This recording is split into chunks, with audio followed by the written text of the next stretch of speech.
তারেক রহমানের উদ্যোগে আমাদের কাজ এটা চলতেছে। আমরা অনেক খুশি, অনেক ধন্যবাদ তারেক রহমানকে, আমরা অনেক ধন্যবাদ। কিন্তু আমরা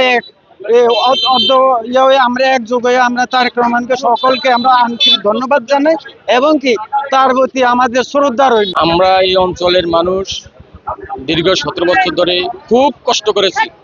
আওয়ামী লীগ আমলে আমাদের কোনো রাস্তাঘাট করে দেয় নাই। আমাদের তারেক রহমান 31 দফা কাজের বাস্তবায়নে বিএনপি থেকে আমাদেরকে এই রাস্তা কাজ শুরু হচ্ছে। এই অঞ্চলের মানুষ তারেক জিয়া এবং খালেদা জিয়ার উপর সন্তুষ্ট হয়ে আমরা ইনশাল্লাহ সবাই কাজ করব। এই তারেক জিয়ার নির্দেশে আমাদের এই কাজ বাস্তবায়ন হইতেছে, করতেছে ইনশাল্লাহ। আমরা এই রাস্তা নিয়ে কত নেতার কাছে গেছি, কোন নেতারা আমাদের ডাকে সাড়া দেয় না।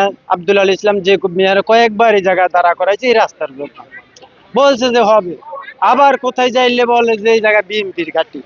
এই জন্য আমাদের রাস্তা হয় না। আমাদের ছেলে মেয়ে স্কুলে যাইতে, মাদ্রাসা যাইতে অনেকটা কষ্ট।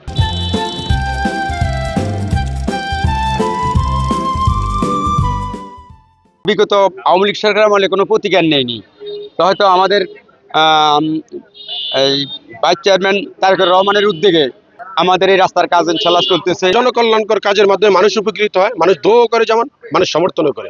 আমি মনে করি যে এই জনকল্যাণকর কাজের মাধ্যমে, সেবামূলক কাজের মাধ্যমে মানুষের মনে জায়গা করা যায়, মানুষের সেবা দেওয়া যায়, মানুষের ভালোবাসা পাওয়া যায়, মানুষের সমর্থন পাওয়া যায়।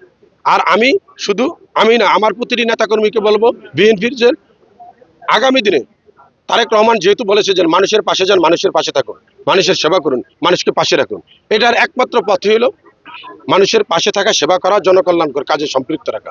জনকল্যাণকর কাজের বাইরে কোনো রাজনৈতিক নেতা রাজনীতি টেকসই হবে না কখনো।